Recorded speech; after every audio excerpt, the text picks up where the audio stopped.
Meanwhile, critics are calling for the 25th Amendment to be invoked to remove President Trump from office. But can this really be done with just under 2 weeks left in his term? Action News reporter Gray Hall is live in our satellite center tonight with more on that.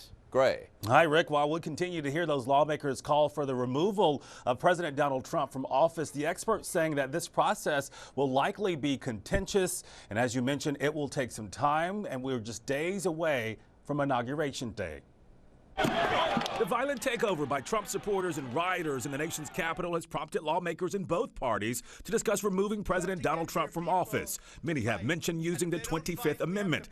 Local law professors say this move is highly unlikely. The important thing to understand about the 25th Amendment is that it's really not designed to rein in a misbehaving president. It's more designed for a president who is physically or possibly mentally simply unable to act as president. Use of the 25th Amendment would make Vice President Mike Pence the acting president. It is not clear that Pence would support the action, and legal experts say with only 13 days left until the inauguration of President-elect Joe Biden, there is not enough time to go through the process and the anticipated pushback. First thing that would happen is the vice president and cabinet or other executive officials would certify the president is not able to serve. The president could then give a counter certification that in fact he is able to serve, and then that would go to Congress and they have up to 13 days, and for heaven's sake. Impeachment is also an option, but one that legal minds say likely won't happen. There will be an inauguration where anything happens, either impeachment-wise or 25th Amendment-wise.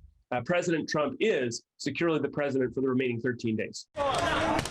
Despite the outrage over the violence in D.C. and many blaming President Trump for inflaming and encouraging the rioters, experts we talked to say the president will probably not face any legal consequences. The legal action that I think is most likely is something like tax fraud after he leaves office. There isn't very much accountability left for President Donald Trump. I think the question is, how will the people around him be held accountable in future political context, not in legal context?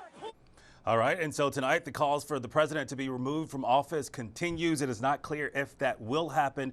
Meantime, if you'd like to take a closer look at the 25th Amendment and what it all means, go to our website, 6abc.com. You can also find it on our family of streaming apps. Live in the Satellite Center, Gray Hall, Channel 6, Action News. Shari? Okay, Gray, thank you.